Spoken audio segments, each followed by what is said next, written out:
You are an ethereal yet also imposing woman. Attempt to flirt. DC 24! Sorry, 28 to flirt. I'd have to roll a nat 20. You are a legendary creature of the dusk and dawn, Sir Triban. The coast trembles at your appearance and longs for your presence.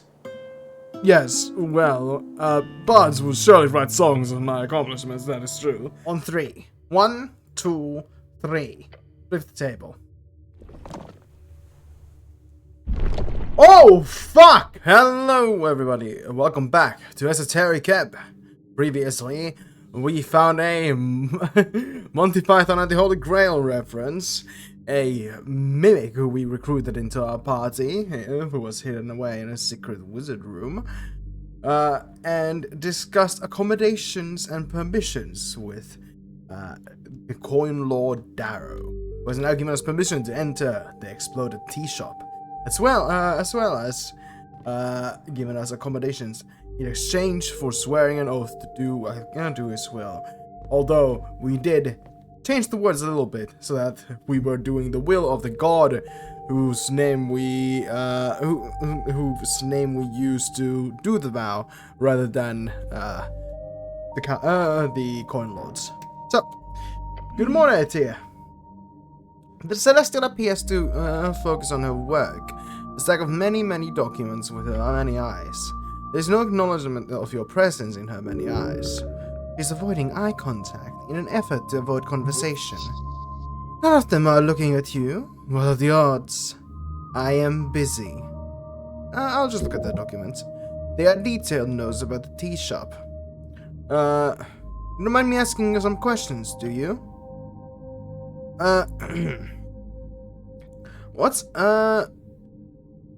muster up the courage to ask her about Earth. What's it like being an angel? No response.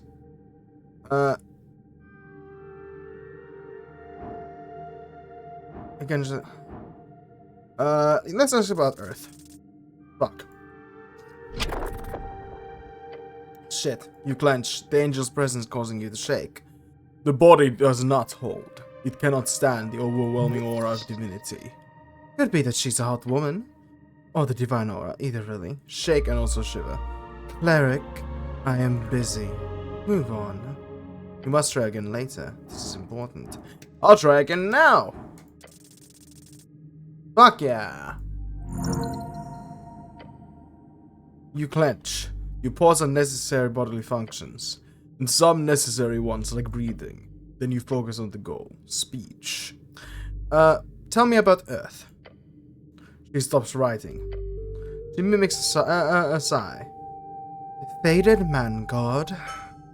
Earth of Norwick. That's the guy? Yes. She lifts her head, pointing towards your chest. I serve his remnants. Disieki Smokov. The city is more than just remnants. Smokov what? Her many eyes look at you. The Celestial turns her head in your direction just a bit. I uphold my honor through service to the Coin Lord. You should quit. Darrow really sucks. The angel's many eyes land upon you. They're safe for a while before she returns to her documents. She is amused. Oh yeah, that's working. Keep shit-talking, shitting on her boss. He sucks ass, real ass. And many eyes now look away. Okay, that was a bit much maybe. I am unsure about many things, yet for now I serve, for good or ill. Her stance, it relaxes. Ever so slightly she settles in your presence. You've got an end. God, she's terrifying. There we go. Now she will speak with you. For real. What do I know about Celestials like her? Celestials, a gathering term of creatures born out of and from the good planes. There are many such creatures scattered across the coast.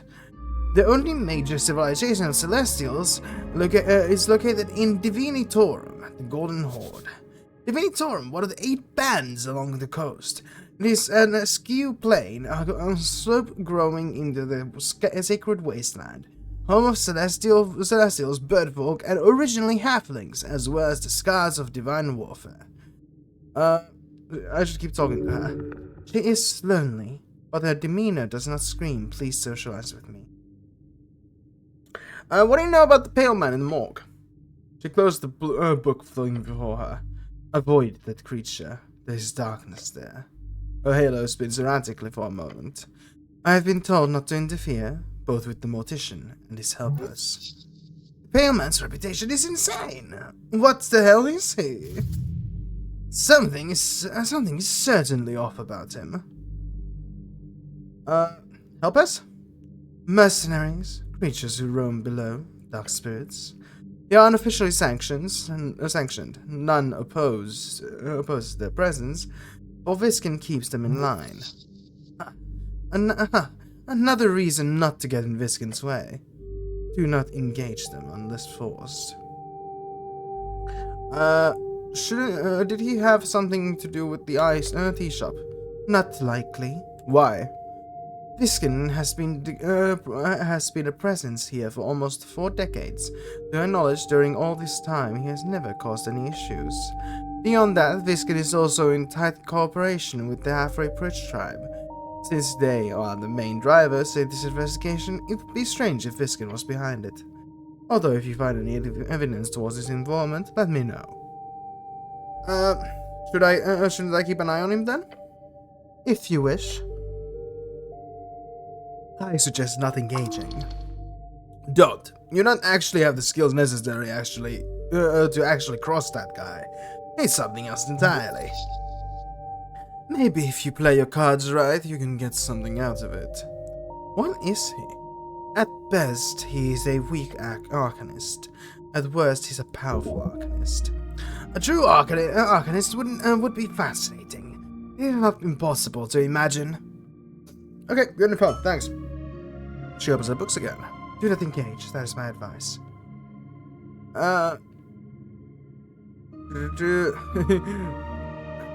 You are an ethereal yet also imposing woman. Attempt to flirt. Imposing, ethereal. Her telepathic voice gets dropped down several octaves. All the way down to your spine. DC 24!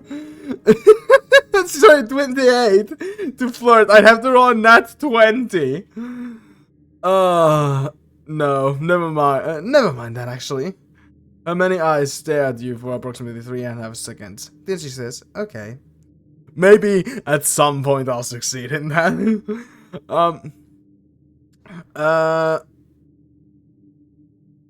What do you think about the goblin? What do you think about the goblins? What information do you require? How are they, you know, as a people here in Tulsa? Can I trust the chieftain? What do goblins do here, just in general? Can I trust the chieftain? Lady Sageleaf is a powerful creature. Do not trifle with her or her pawns. Her behavior is clean, highly acceptable. However, she does not meddle in dark actions when needed. She looks at you for a second. Perform your duties and leave. That is my advice. She's smart. Owning gangs like that is the only decent way of preservation. They'll chew you up and spit you out. If preservation is our only goal, you must erase your sights. You can do great things in the dark side of the law, if you are careful, of course. I have some other non-goblin questions, and have a good day. Alright. Let's, I assume this is, yep, this is a shrine. Let's, prepare some spells. Let's do a cure wounds, inflict wounds, speak with animals. I like knock, I like barkskin. Alright, those are my spells. Exit.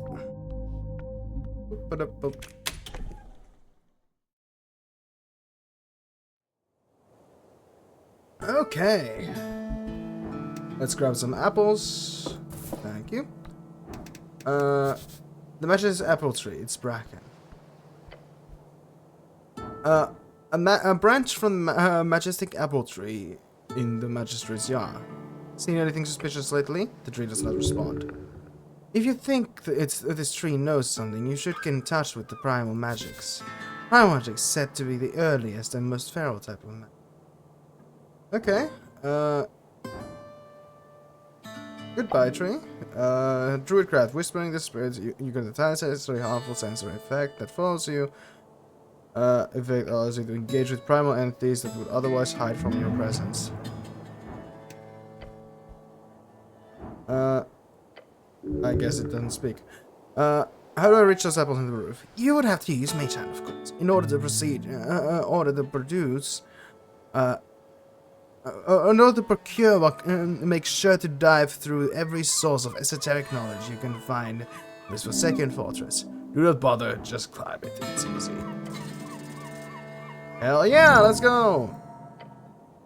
With a heave and ho, you make it. Lovely. What's that? Another one? It's a very pretty tree, sure.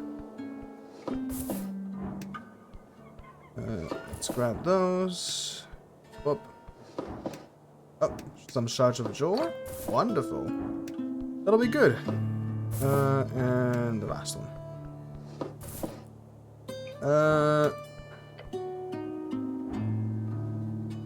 A branch that reaches between the magistrate's yard. Climb the tree.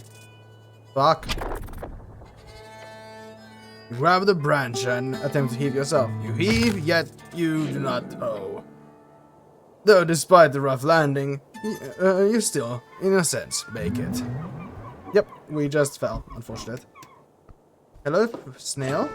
Thank you for the shard. Okay, let's go get our goblin friend and get on with our day. We should be able to now hello, who are you? Yeah, let's go get our goblin friend because we should now be able to actually investigate the shop. You hear a tune, a dance of the coldest sky and it winds. Melancholy. Miss Nearly, you see on the edge a goblin. She has a flower crown on top of her ruffled dark hair and is playing an exotic instrument. The song you yearn for. Listen to her for a bit. Oh, those poor few dreams, wrought in zeal and doubt. Shepherds brought from far to western shores. Hardly cradled by gracious river. Then it should the blessed earth so cool and stout. Raise the city from ruin, home from night. Interrupter.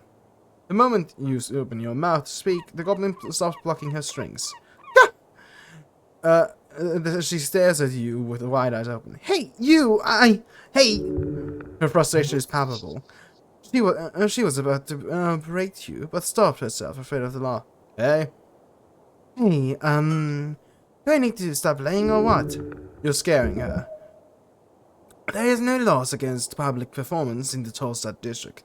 There's no laws against public performance. Good. That's good. Yeah. You feel sweat forming somewhere within your helmet. You try to keep your eyes off her instrument. What are you looking at? I try to look away. You what?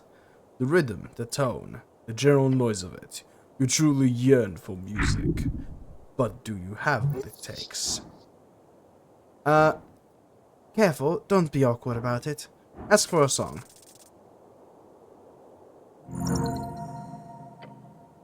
Demand it, but softly, as to not overwhelm her. No yelling? No yelling. Okay, squat down to her level. Huh? Your face is close to hers as she attempts to look away. Sing me a song, goblin.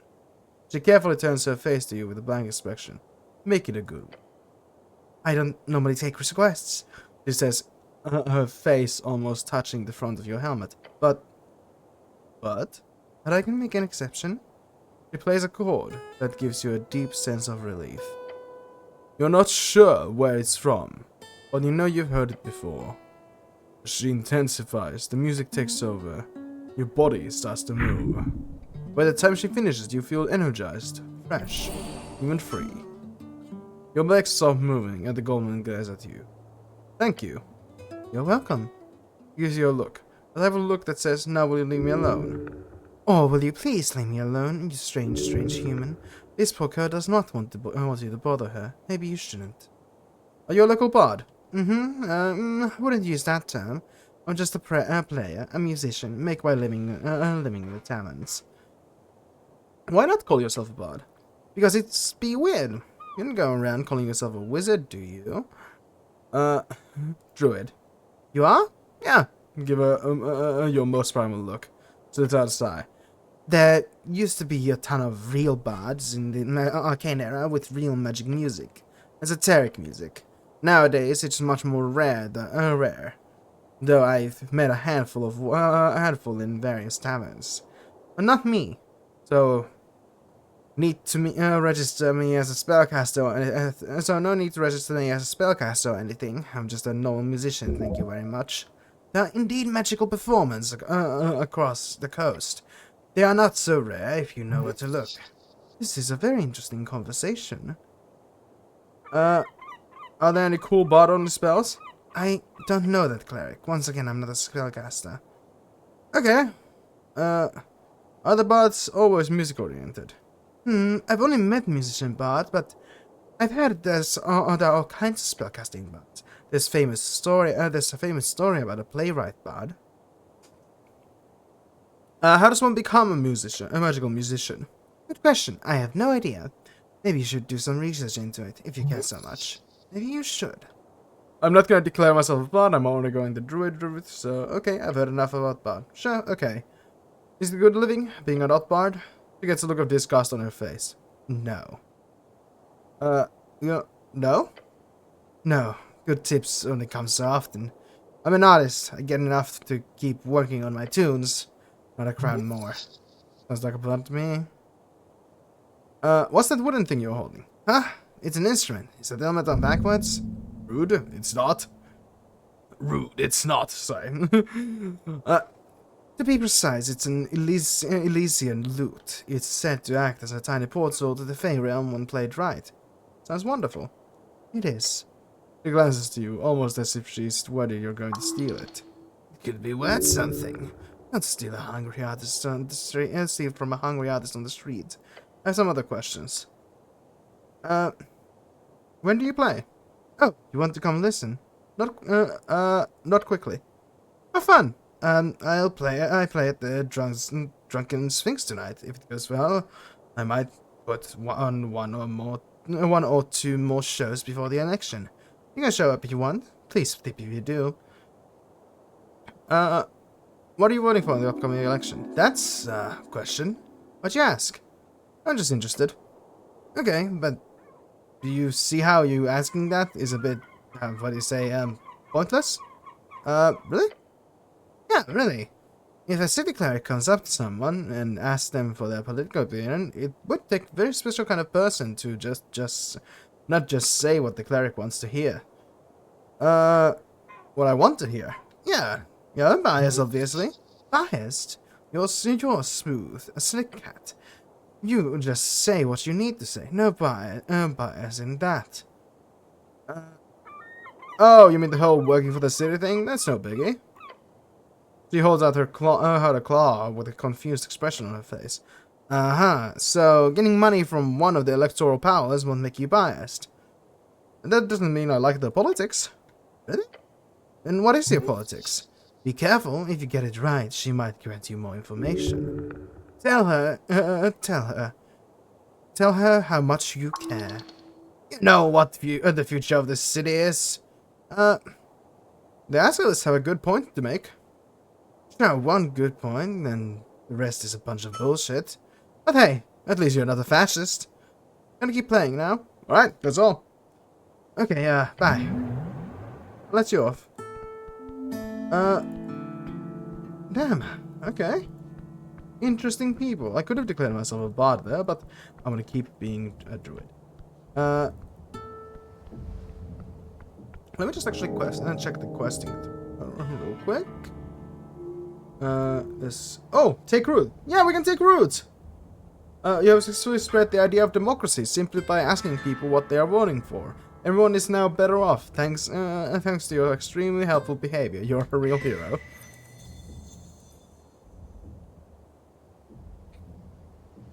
Hey! You've been doing great work out there!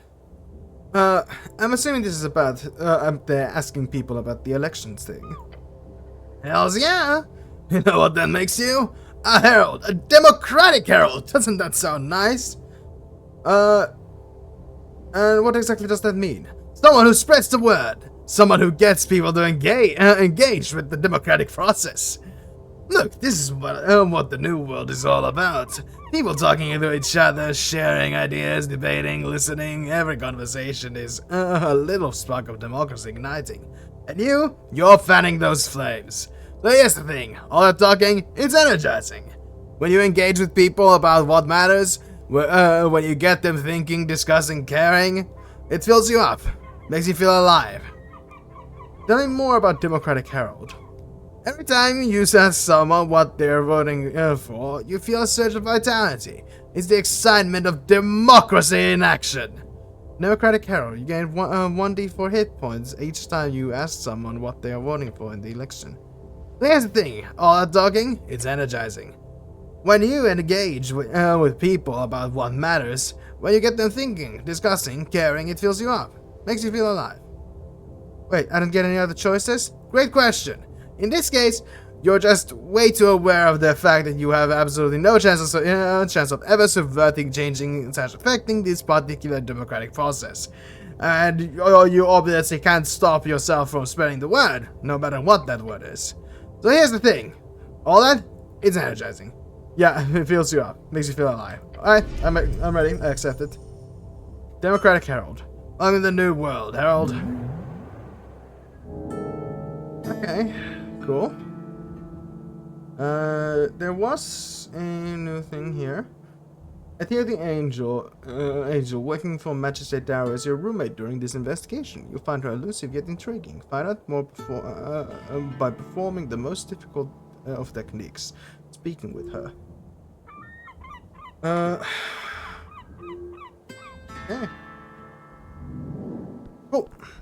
Let's go and investigate the tea shop after we get some stuff. I believe I saw this person. Yes. Hello. Oyugüi Karkemashi vendor. Beneath the shadow of a gnarly statue sits a girl wrapped in colorful garments. She's wearing some sort of hat with an attached veil covering her face.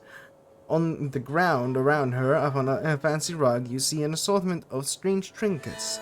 Some of them have quite potent esoteric auras. She tried to say something, but is clearly unable to, due to her heavy layers of insulation. Motion her to speak up.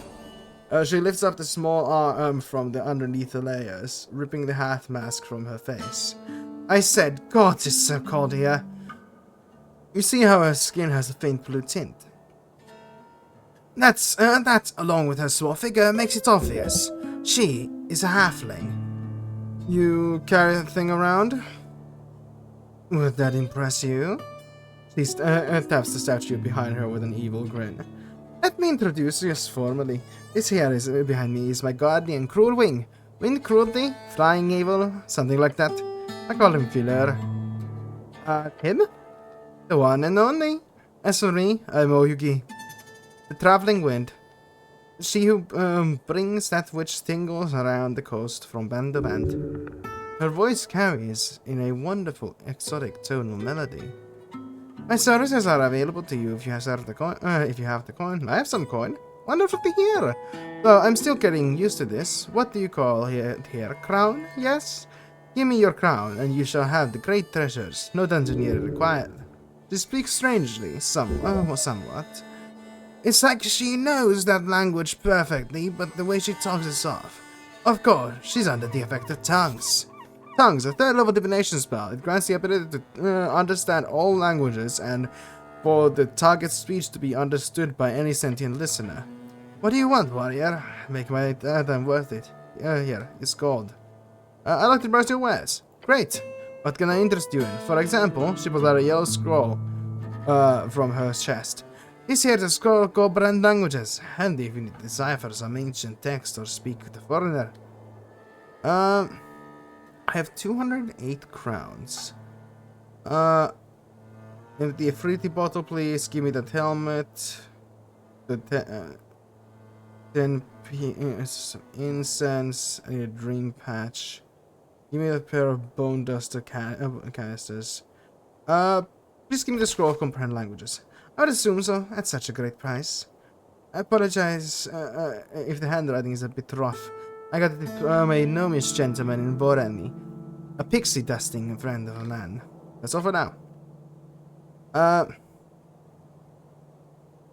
That's a powerful spell you're using to speak my language. It is! But don't worry, I am not great wizard. It is skin picture. Right, what do you call it here? You have a specific term for it. Some words do not appear to translate properly. She taps her lips and looks at you. An esoteric tattoo? Tattoo! That's the one! I paid a lot for it in high she. Fun fact, the inking was actually performed by a mummified frog woman. That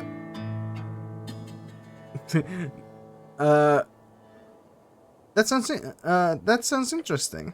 Sir took 2 weeks before anything I ate didn't taste like corpse dust, but it was worth it. What do you know about the tea shop? She looks to her right. It is not in great condition. That is true. Anyway, I do not know as to why it became this way. I arrived in the afternoon on the day it happened, you see. So glance at the statue. So that elemental can't cast fireball then. She makes a strange playful oohing sound. No, warrior. You can do much harm, but no fire. Good to know. Indeed. Have you heard anything about it? Just that it exploded. But people tend to not want to speak about it much, from what I've noticed. It's almost as if it's none of their concern. Or all of their concern. What's it like back in your homeland? Her eyes look down. My home is not in great shape, I'm afraid. There is strong inequality among plains-touched. Great warlords rage across the borders to Felaftyre. The gem princes hold monopolies at every port. The deep cities remain in a... She stops herself from ranting. The halfling holds deep, troublesome feelings about leaving her home behind in such a state. It's a wonderful place with wonderful folk, but I wish it would be more like this place. Asgard is full of conflict as well. It's a wild band after all. True, but it's just like post-war Diminois has enraged, there is a great order being established. One even tramping the esoteric forces at work around the coast. I hope it spreads further. So I wanted to ask. I really like the helmet up there. Why is it hanging on your statue, friend? Oh, that's just a warning. Last adventurer who tried to steal from me left it behind. You can buy it if you want, if you dare. What do you call me, warrior? That is what you are, is it not? Might be better translation. Do you prefer Dreamweaver or perhaps Holy Boy?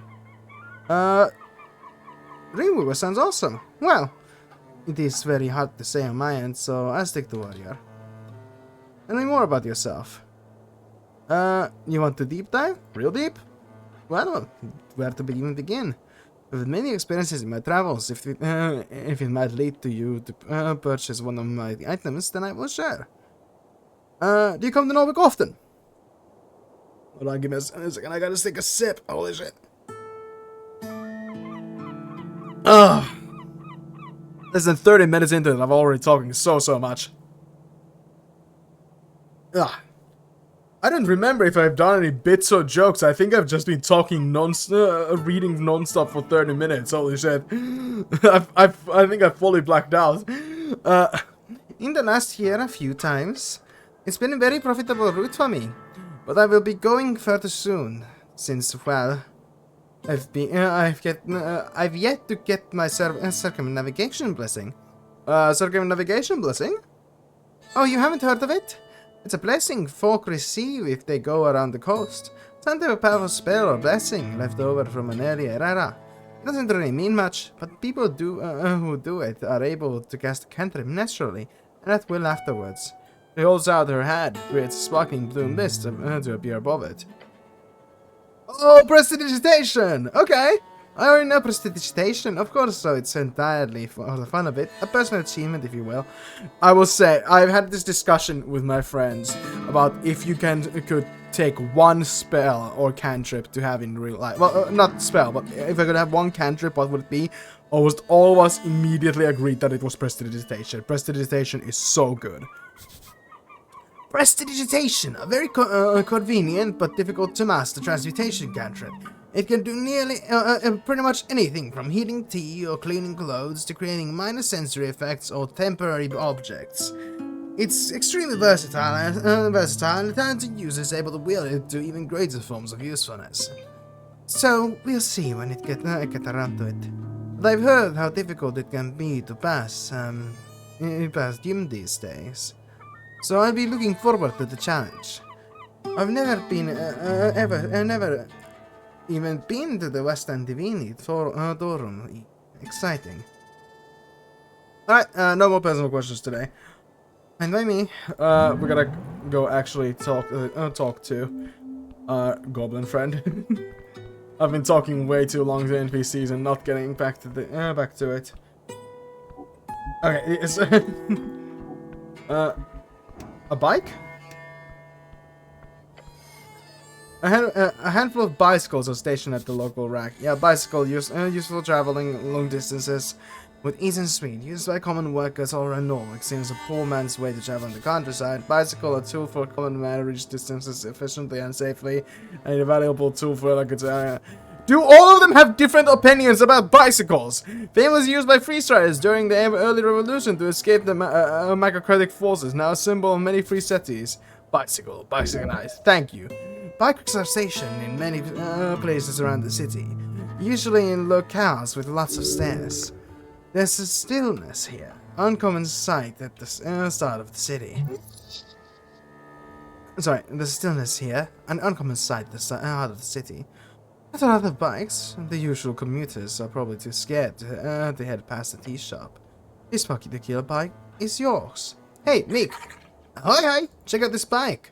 And Meek looks at you and yellow bike with a bulbous eye. What is bike? It's a cool device. You can ride through town. Looking cool on. Meek is intrigued. Meek is scared. What if you fall and hit head? That's where the helmet comes in, buddy. That is why Master have that thing on head. Meek learned so much about Master. Meek enjoy that dungeon very much. Protect that smile. Check the chain lock. You lean in and take a closer look. The rusty chain seems brittle, but wrapped so hard around the tire that it would be annoying to get it off, even if you had the key. Why would you wrap it like that? You should take care of this magnificent bike. Wait, this is my bike? Yes, you fool. Keep up. Sure, it's best way to travel in Norway. Except, of course, on this godforsaken island fortress. Where's the key? Not here. Did you lose it somewhere? Don't go wandering around looking for your key. It's just a bike. Could getting the key be a quest? That does sound like a quest you would get. Sounds like a shitty quest. Find the missing key, the mystery of the bike key. Something like that would be perfect. No quest to be found here, just sadness. Yeah. The key is probably the bottom of the river, along with the rest of your dignity. Alright, stop looking at the bike. Oh, wait, hold on. There's one more thing. I skipped it, but I think it would actually be useful. Hold on, what exactly did when exactly did I come to Torstad? The 21st of March, evening. Then you fell. This is as far as you came. The pain, sudden striking. The hair at the back of your neck stands on end, and you sense the sudden shift. Was I alone? No. No. A shove in the dark, swift and deadly. Lucky strike from some drunken fool, probably. I stumbled over the stone railing. Yes. and you broke the shit out of it. Do I recall anything important? You chained the bike. You stood up, then pain. That's it, all I remember. Okay. Cool. River take you. Is it? You found the exact spot you fell in the river. The bike rack. Someone must have pushed you. Is this where I fell? Huh? Oh, wait.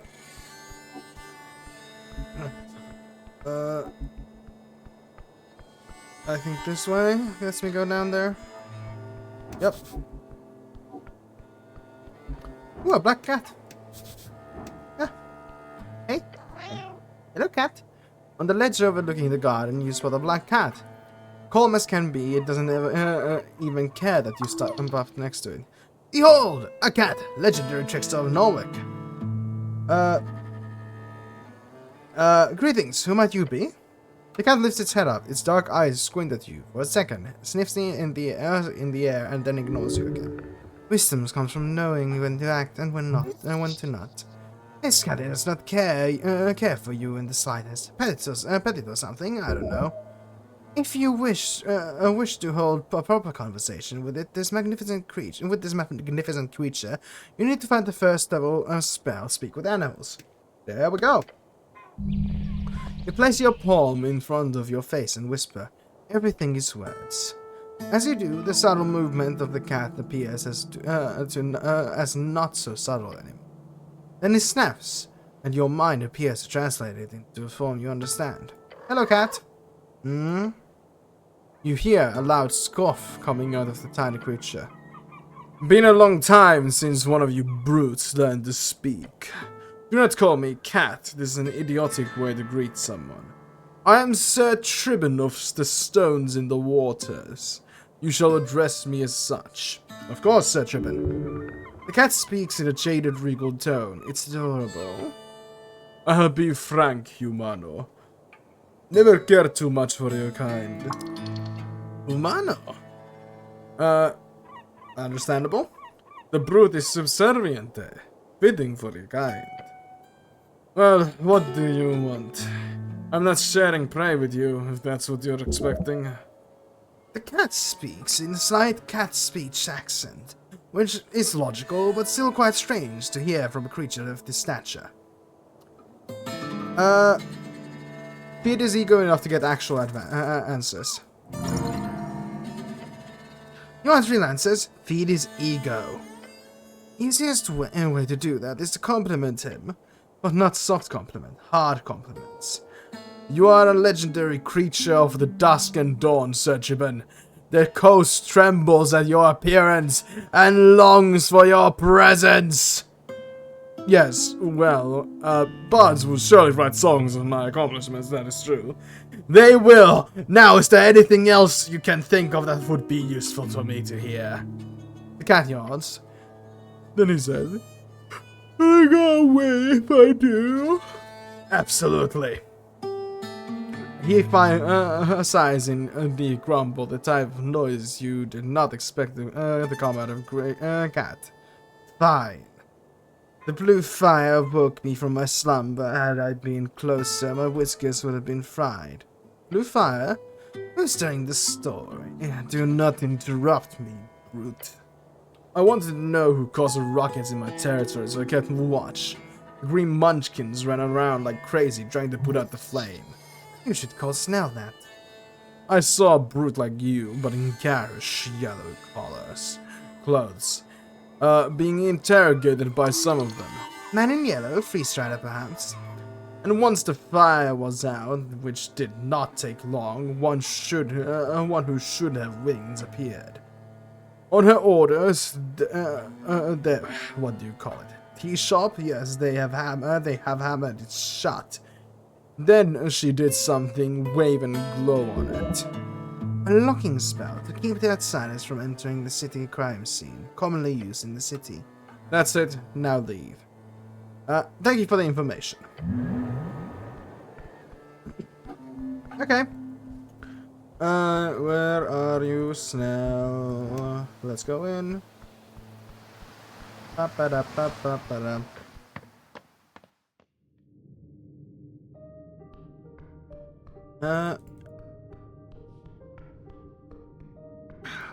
What's good? Good afternoon, cleric. The goblin gives you a questioning look. Ready to head out? Has Snell joined the party? Yeah, more or less. The goblin collects his things, strapping a pouch to his hip and adjusting his jacket. As he finishes up, he says, "By the way, yesterday with Darrow, Thanks. Doesn't make much of a difference. People like him, to people like him, but, seeing you stand up to Darrow like that? Priceless. I only did what was right." What an honorable cleric we picked up. Oh boy. Finally, Snell puts a pouch inside his inner jacket pocket. Oh, crowns? Seems like a fair amount. Alright, I'm ready. Let's head out. And while we're here... spellbook? Oh. Let's talk to our druid friend.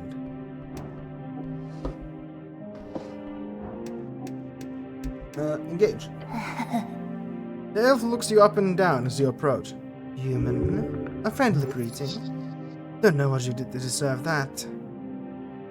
I have more questions about druidic magic. What do you want to know, human? Oh, seriously? Nothing new? Yeah, unfortunate. I'd love to learn. Oh, but there is a spirit. A tiny primal spirit. Hello. To me, Ettir. I'm not stealing their fucking apples. Alright, let's head out and investigate the tea shop. Finally! That's it. So on the 8th part of the series, we're finally getting into the tea shop and seeing what the hell is up. I know this series doesn't have many watchers, but in case someone is watching this in the future, I am truly enjoying this game. You should probably give it a try. It is very fun. This is the wrong direction. It is up here. Okay. Magazine kiosk isn't open yet. Let us do it. Approach the tea shop door once more. Right, tea shop. So what's the plan, Eric? Clear its throat and speak the password. Cardamom poison. Saying the words immediately caused the nails to jump out of the planks. The blue aura of the arcane lock spell just fades away. They fall on the ground one after another. You actually made it in. Well done. The goblin shakes his head. Cardamom. Your companion does not enjoy the taste of sweet cardamom. I love cardamom cake. No. You don't like cardamom cake, Snell?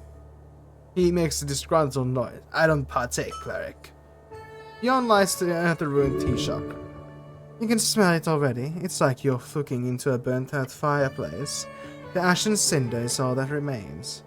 The goblin gives you a serious look. It's time, cleric. You get ready to investigate. Your body begins to shiver. Keep your guard out, getting ready to run. Death. Death. This is death. Stop muttering about death. It is making me feel really nervous. Meek, smell on fire. Bad magic leaves stain here. Master, be careful inside. Thank you, Meek. The tea shop awaits. Alright. Fuck, there's a lot. Okay. You managed to get inside the tea in short time to investigate. There's a lot of stuff here. Holy shit. Oh my god. Right. Let's start with the counter. You step behind the counter. There are compartments filled with ruined tin boxes. In the back, there's a complicated set of tubes and pipes combining into some type of tea-making machine. A brewer. Not often you get to see those these days. For such a fine and expensive piece of machinery to break, a shame. I'll have a sweetened cream, please. Snell says nasally. He leans over the counter. Oh, and make that a half cream, actually. My tummy's sensitive today. He's making fun of humans and their love of milk. Not the best joke, but he'll like you more if you play along. Answer in a snobby tone. We only serve hill-sourced oat milk, sir. The goblin looks at you, then looks at the counter, then looks at you again. That's called a double take. Good job. Look at his face, pure shock. Good one, cleric. He wears his claw. Check the counter. For a short instant, he actually thought you were funny. Damn. Damn. Look at the surface. There's a slab of wood covering the stone base of the countertop. More like charcoal at this point. A look over the machine. Pipes and levers melted, glass shattered. This was once a fine work of engineering. Pipes. Copper pipes, expensive. Once shiny, now charred and bent. Handcrafted. You can see the markings of a rounded hammer across it. A lot of care went into this machine. Check the copper chamber at the top. This is where you put the tea leaves. As you lean in, you don't see much beyond the burned muck through its cracks. But you do smell something. It smells awful. Your stomach tears. Why does it smell like that? It contains something foul. But you do not know what. Move away. Lean in closer. Come on, don't inhale the horrible smell. The smell of disgusting burnt muck through the gap of your helmet. It smells like disgusting burnt muck. Bad, this is not good. You know this is bad. What smells foul makes your nose stronger. That's not true! Holy hell, stop shoving your face into whatever this shit is! Okay, calm down, dexterity. Holy shit. Alright, move back. Your knees shake, but you stand. Take care of yourself better. As you turn around, you find the goblin glaring at you with a worried expression. I'm going to pretend I didn't see that. Check the output valve. There's a metal valve at the end. It's shut. It's only shut when it's brewing. That means it was working during the explosion. Open the valve. You try to turn the valve, but it bends at an odd angle. Wait, that's not how the valve is supposed to feel. It's stuck? Be careful. Only with finesse can you tame a machine like this. Because you're such an expert at that. You carefully put pressure on the lever as you turn the little lever. Suddenly, you hear a snap. A tiny piece of copper comes flying towards you, hitting your helmet with a dink. You totally let it do that. Oh, there's more. Shit, step back! The valve bursts open, releasing an oozing pile of ash, tea, and God only knows what else on the floor. Gods be damned, Snell mutters. Gods be damned, Snell mutters and holds his nose. The scent is particularly awful. Avoid. Try to survive.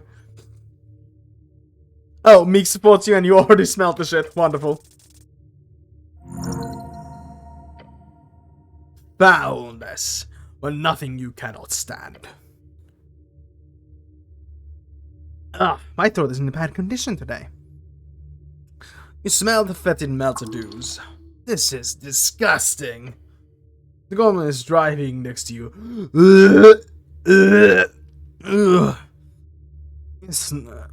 Try your best not to puke. Alas, you persevere. Floors behind you and the counter is now covered in layered ashy mulch.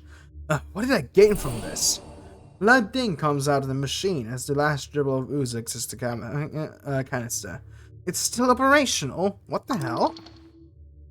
Operational? More like leaking innards. What the fuck? A death knell. After the bell, a box opens up at the top of the machine. Inside you see dry tea leaves. It's the steam leaves. They're supposed to add extra flavor. In the cell, they are occult leaves from Kargamish. Wait, this thing was ready to go. Doesn't that mean it was being used during the explosion? Grab the leaves. You carefully place the dry leaves in your pouch. The goblin gives you a nod. Now, can we please not go around this thing? Not hang around this thing, this goop. Look in the chart boxes. Tin boxes full of tea leaves. Oh, they're supposed to be. The heat from the explosion has melted both the tin and its contents. It's just ash now. Damn, was hoping that at least one of these would be intact. Selling these a legit side hustle. These muches are bonkers. Right. Oh, let's see. Ukul leaves. The leaves from the tea shop machine was the last thing brewed before an explosion. The smell is awful. Okay. It reads. What is this? On the floor beneath the shelf, you find a pile of broken porcelain. It's like a clump. Damn, it's like a clump, he says, and coughs a little. Our master had a cup like this. Sorry, what? Look down my scarf. Old master had a big collection of cups? Yes. Teacups? Yes. This old master of yours is a strange character. Yes. Try to pick one up. Grabbing the edge of the cup reveals how stuck it is. You can't move it an inch. They've been deformed by the fire. Can't I pull harder? It would only break. No use. I'll stop looking at the cup, I think. Laughter and debate once filled these seats. Along the wall, you find a row of booths. Any textiles are obviously ruined, but the wood itself stands. Interesting. The companion squats down and checks under the tables. Yep, fuck down here too. Where should I look first? The left booth doesn't seem interesting. Snell checks the right one. Check the central booth. The militia hosed the whole place down. Snell says while lifting a coal-like wood piece. Especially here in the front. It's all sludge. Going to be hard to find any signs of, well, anything. Yeah, I mean, the place burned down. I'm sure it wasn't going to be easy even if they didn't spray it with water. And bad guys always leave big signs. We'll find something. Wouldn't that be neat? He says and drops that piece. Yeah, if we find something. You focus on this particular booth, or what used to be one. The textiles once draped over the seating have been turned to ash and charred along with the expensive wood. Along with the water damage, the elemental forces here are intense. The stone tables remain standing for now, scorched like dwarven architecture. Like the dwarven architecture. Yeah, no, I'm not finding anything here. I'll check the other booth. He lifts his head and sniffs. Keep looking for now, but let's not waste too much time here. The row of booths are still here, still burned to a crisp. Focus on the charred remains of the table. Glancing over the scorched wood, you find it simply burned like everything else, barely existing. But it is wood, intact wood, relatively speaking. The militia attempted to stop the fire, splashed everything with water as well, so all the soot is just a sludge. Still, it's still quite strong, wedged along this stone bench. Look at the ruined piece intensely. Yep, that's a table. If you do not have anything to add, don't say anything at all. Sorry, if you don't have anything to add, don't say anything at all. Come on, it's hard being quiet for this long. Go, talk to someone. You might as well check how sturdy it is post-explosion. I'll put pressure on it. You lean on it, you strain. It takes some effort, but soon you hear the wood fibers twitching. Burnt bracken. It snaps. You hold the piece of wood in your hands. Your companion gives you a confounded look. What? It wasn't ruined enough for you? Yeah, taking out some rage. He shrugs. Not like I'm gonna stop you. Looking at the piece of wood, it's been infused with fiery energies. Interesting. Look over the debris carefully, DC 0. Archival knowledge, Snell helps you look around, Meek helps, and the table is a piece of a clue, maybe.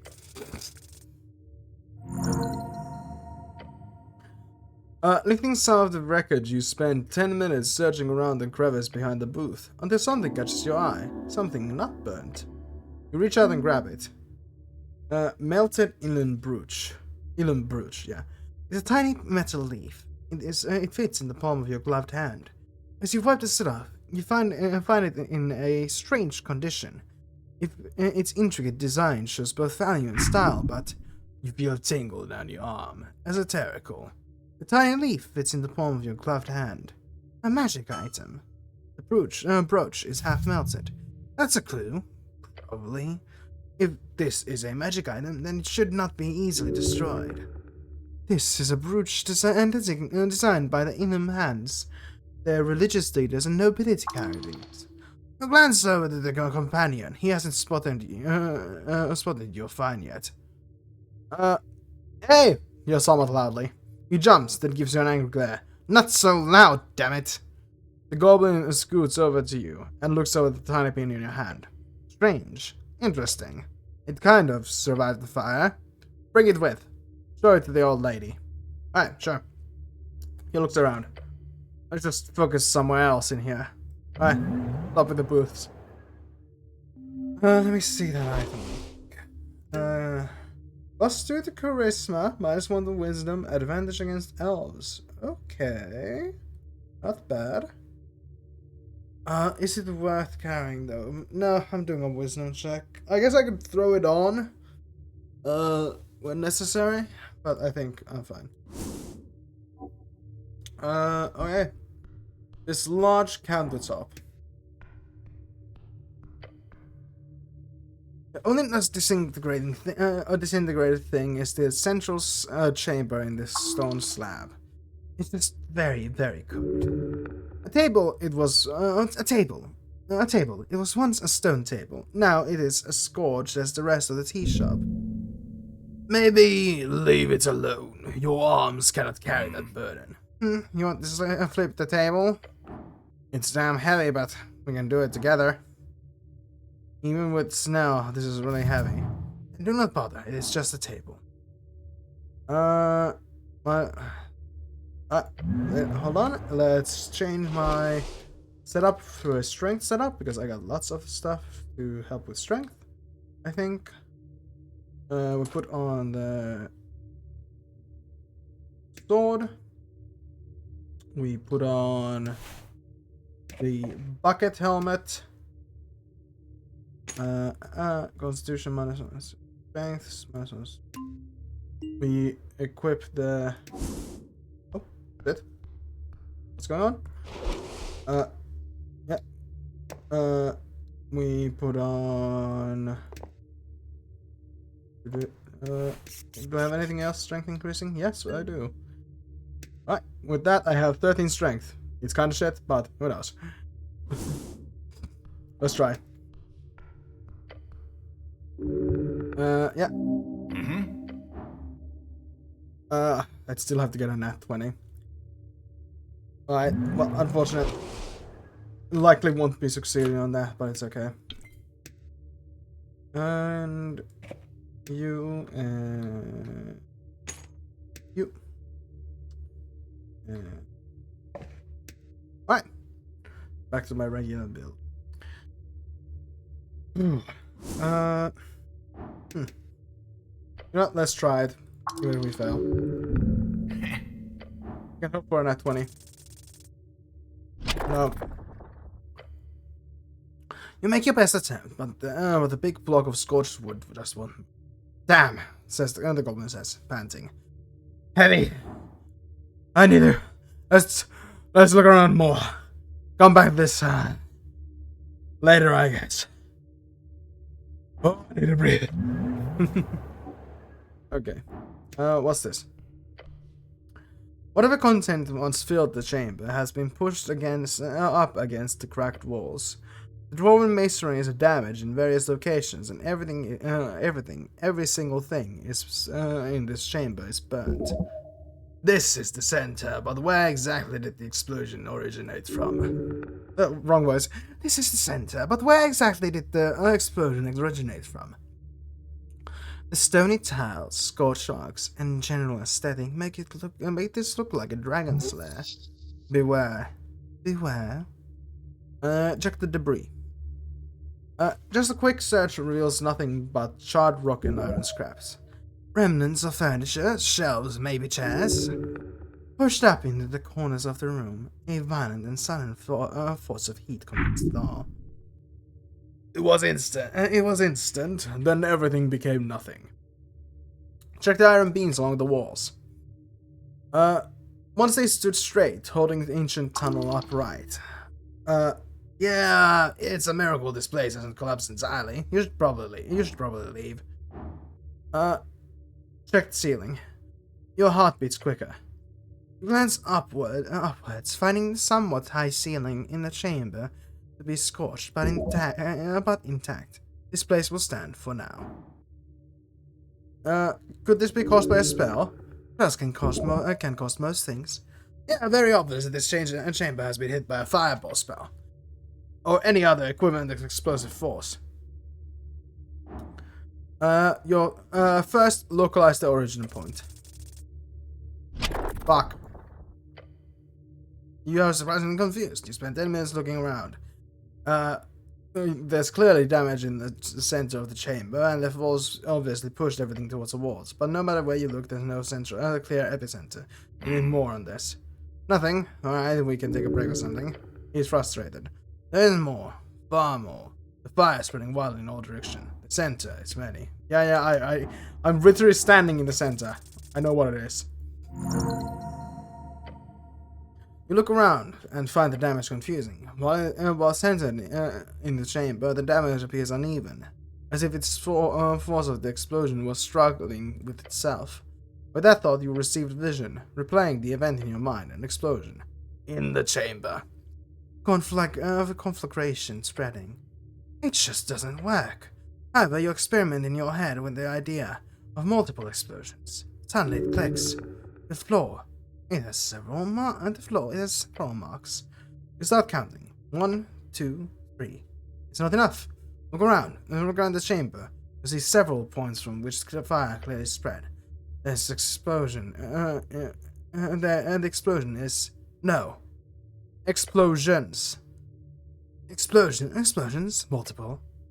Your companion lifts his head from whatever scraps he was looking over.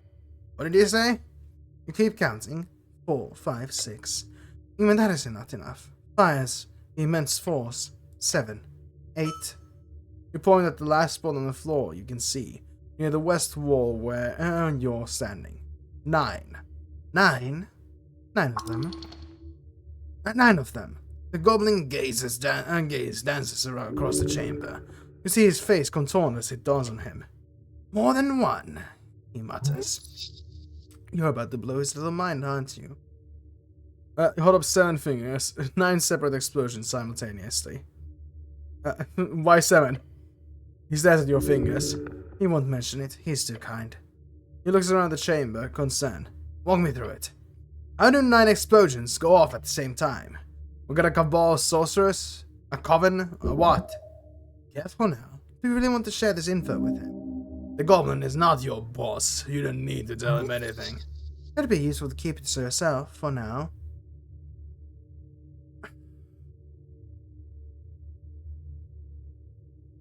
I'm telling him. I like Snell.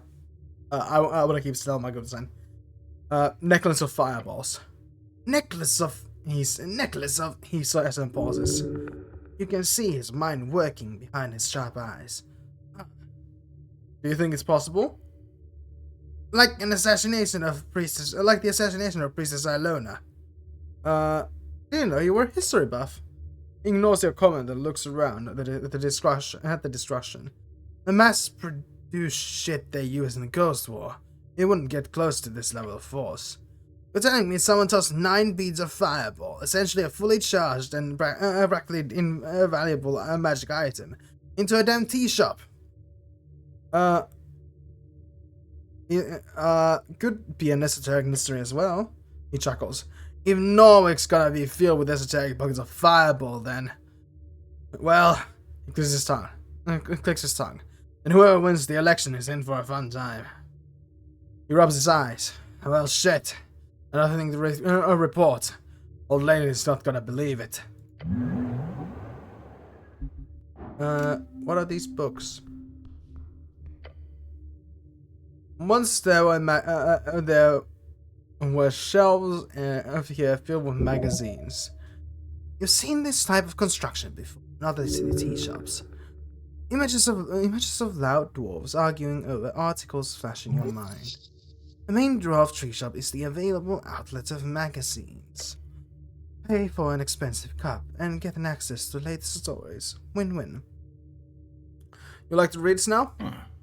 Sure, but not this garbage. What do you mean? He shakes his head. Copper Zines. It's just a bunch of light, tall tales. Might be fine if you want to raise your blood pressure. Pressure. Thank you for expressing your opinion. Let us now return to work. Okay. He glances at you, his eyes filled with concern. Just make sure you're not falling apart or anything. Of course not. That would be silly. Let us now return to being productive. I just seem to notice that you start acting a bit strange sometimes. I just wanted to make sure you're not, I don't know, leaking out of your head or something. Thank you for your concern. I do not have any unwanted holes or hemorrhages going on. Okay, good. Great to hear. He still looks concerned. Don't scare him like this. Is there really nothing readable left? Why would there be? Papers burn quite easily. But what if? Sure, maybe you'll find a magically fire immune newspaper or something. That's right, you have to take a proper look before moving on. Great, just great. Your eyes sweep over the ash remains. Search for something, anything.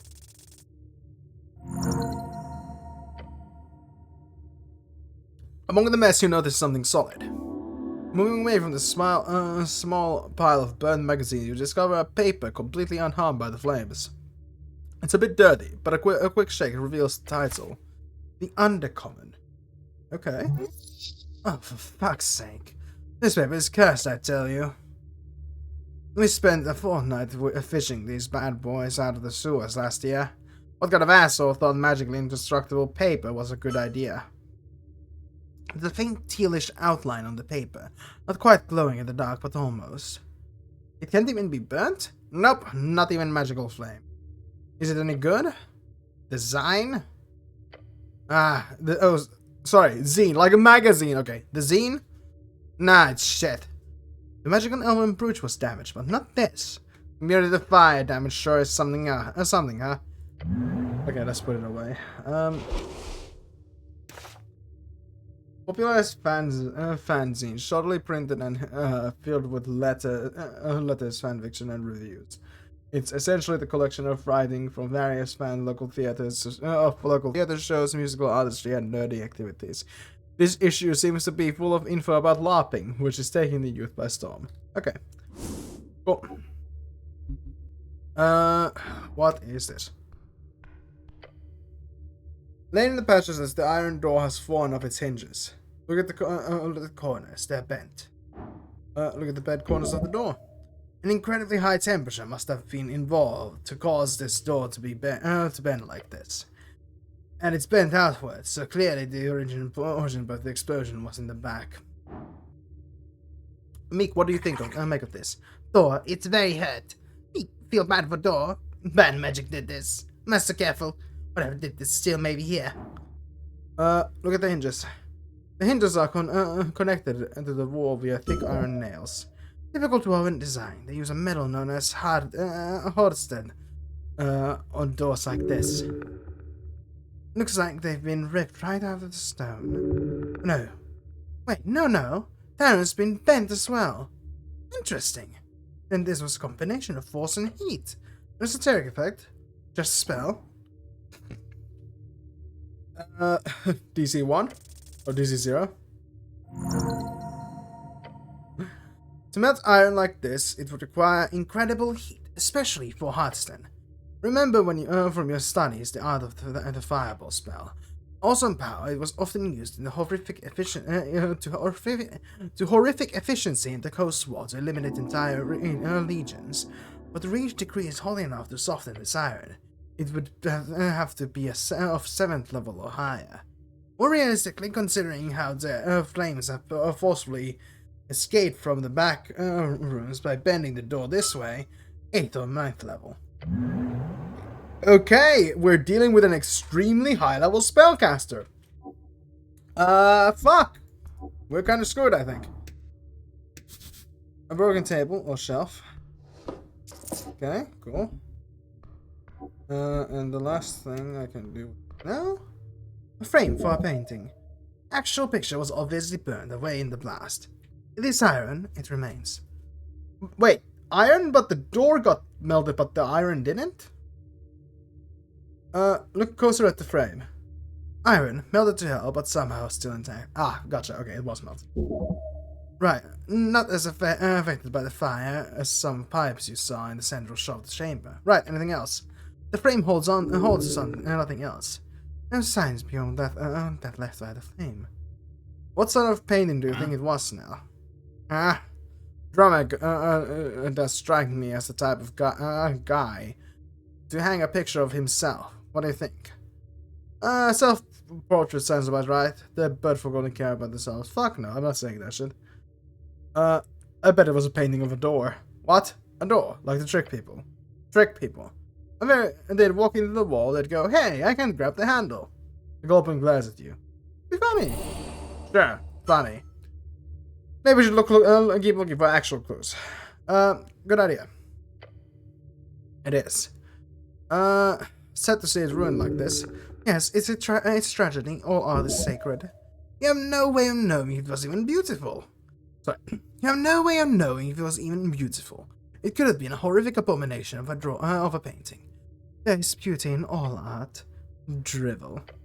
Such an anti-canonical thought is exactly why art has lost its meaning. It was most likely just an LR. Who pays for... it was most likely just an LR. Who pays for an actual art these days? LR, common shortening for light reflection, referring to an image capturing method using a mirror cantrip and light cantrip simultaneously, in order to brand a surface with a perfect visual representation of whatever the mirror is reflecting. It is popular and cheap alternative paintings. LR, magic paintings, look super realistic, very popular these days. Yeah, so, fucking photographs. Alright, I should leave it alone. Is that all there is to currently find?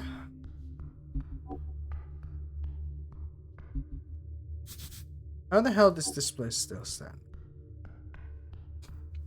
Okay. Let's try and lift it one more time. Outside of that, I think we're... Oh, just try to move the stone table. Oh, I checked out the rest of the chamber, so it's a minus 10 now. Okay. Let's go! Fuck, my voice cracked. I put too much strain on my vocal cords. You grab the thick table with your gloved hands, gripping it firmly, strongly. Firmly grasp it. Snell copies your movements. On 3. 1, 2, 3. Lift the table. Oh, fuck!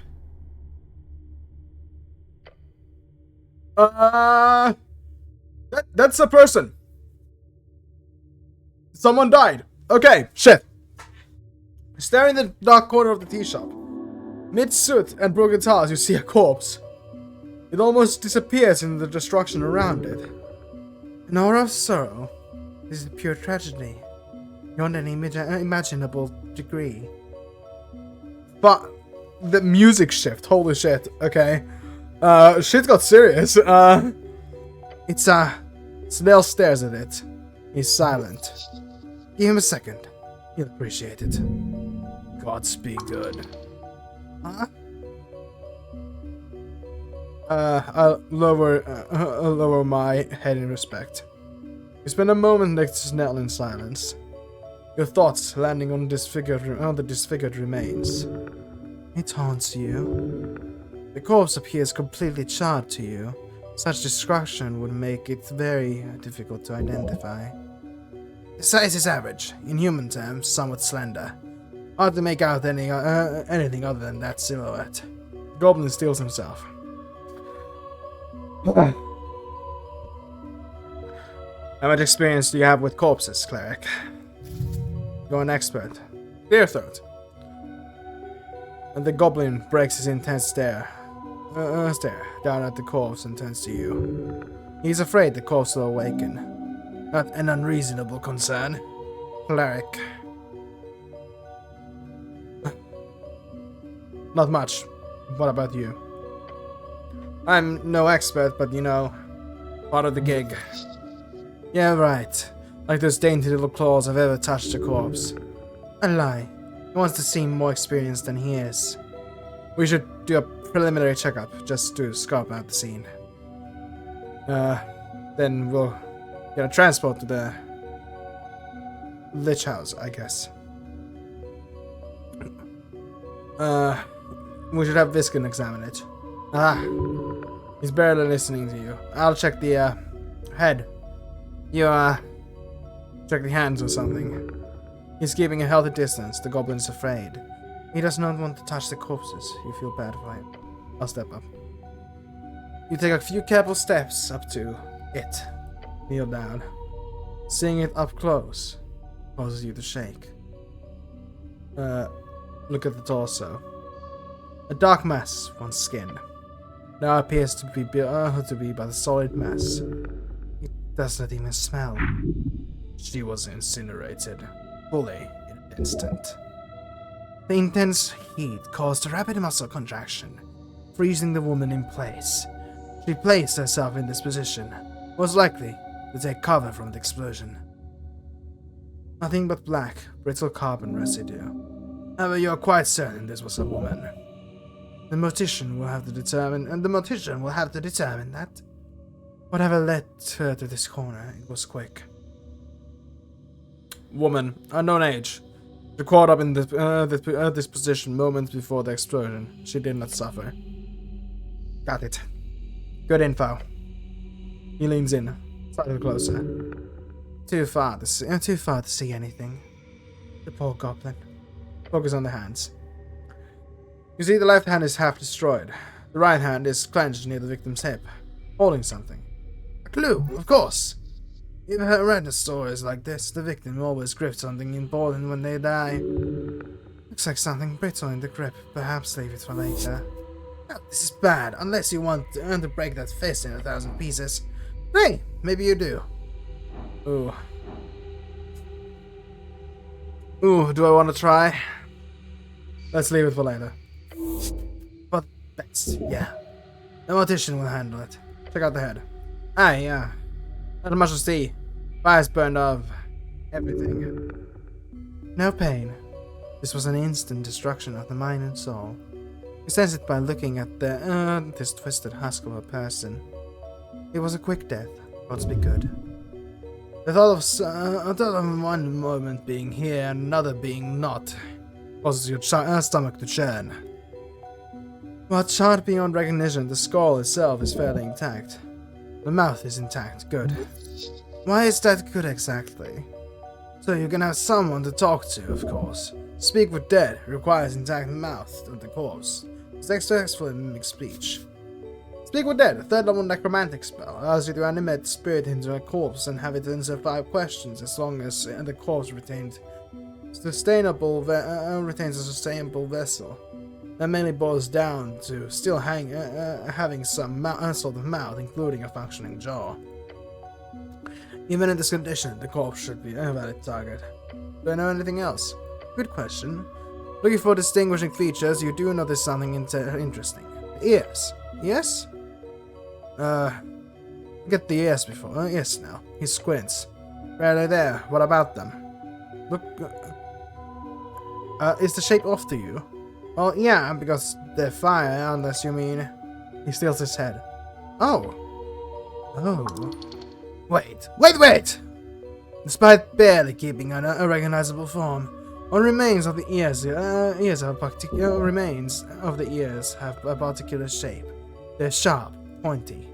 Oh, pointy ears. He looks around. There's only one humanoid creature on the coast with this body size and pointy ears. Not a gnome.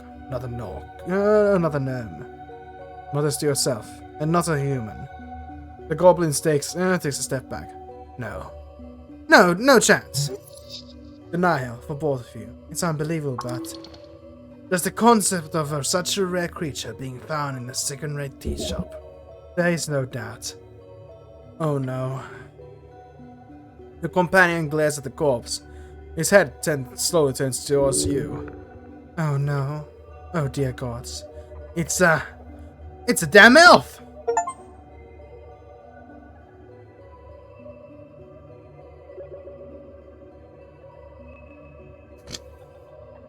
Stands up Okul amidst the flame of mess. This is the death you fear, the dramatic end of to your career.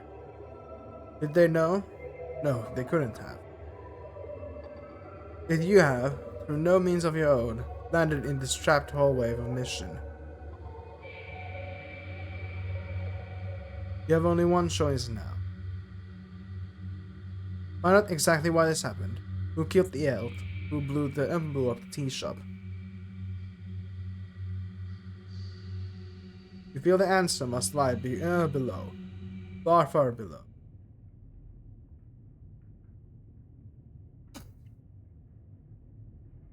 Made it to the Lich House, I see. Oh, Duck as well.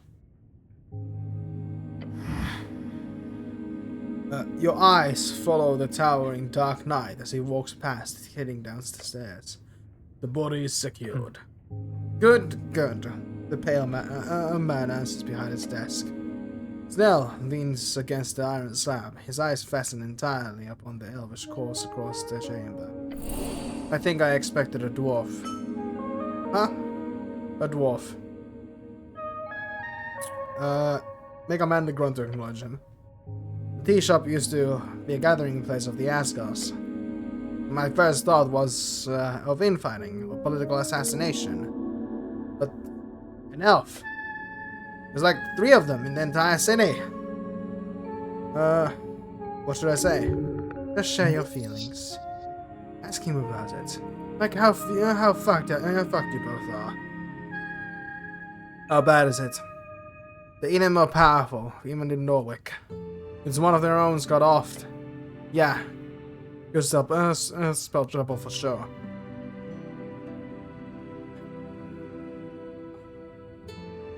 I don't like Viskin. Viskin. We shouldn't have brought the elf here. Whispered the pale man. So the pale man doesn't. Look, I say it again, he's a weirdo. Or the old lady has a deal with him. So for better or worse, he's our guy. The connection here is interesting. They're both strange entities here in this strange city. Should be easy to identify an elf, right? If you think that, I'm guessing it will be impossible. So, what now? He takes a deep breath. The goblin does not look forward to reporting all of this. Gather any remaining clues in the tea shop, and report to Sageleaf. He snaps his finger. ASAP. ASAP means as soon as possible. Silly modern slang. Also a popular brewery in the Long District called the Arnold's Sleepy Armageddon Place. And that's not a joke. You hear a pale man clears his throat from across the circular chamber. Cleric, I am finished with my report. I want to check out the corpse again. Ah, yeah, he obviously also want to do the thing. What thing? No, the thing. He also had to his mouth. And he's talking. Elaborate. He groans. You know, the thing clerics do with corpses, what's it called? When you speak with the dead? You never had a chance to speak with the dead before coming here. The spell speak with dead? Oh, it's just called that? Right, that's the one. I never did any corpse stuff. Corpse stuff at the tower, that's how I believe it is time to do so. Great. I don't call it corpse stuff, doesn't sound good. Agreed. But you got 5 questions from the spell, right? But that you should easily be able to figure out who, what, why, and when, and so on. Perhaps Fiskin can tell you something about that spell. I can't cast 3rd level spells to it. Oh, wait, but doesn't it take years to learn that shit? Give me an afternoon or 2. Well, and you're just absolutely horrifying. Let's talk to Viskin. Here's your report. Yeah, sure, lead the way. What? Shit got serious. Well, that's where we're gonna end the episode today. If you liked it, please leave a like, a comment, and subscribe. And I'll see you next time. Bye-bye.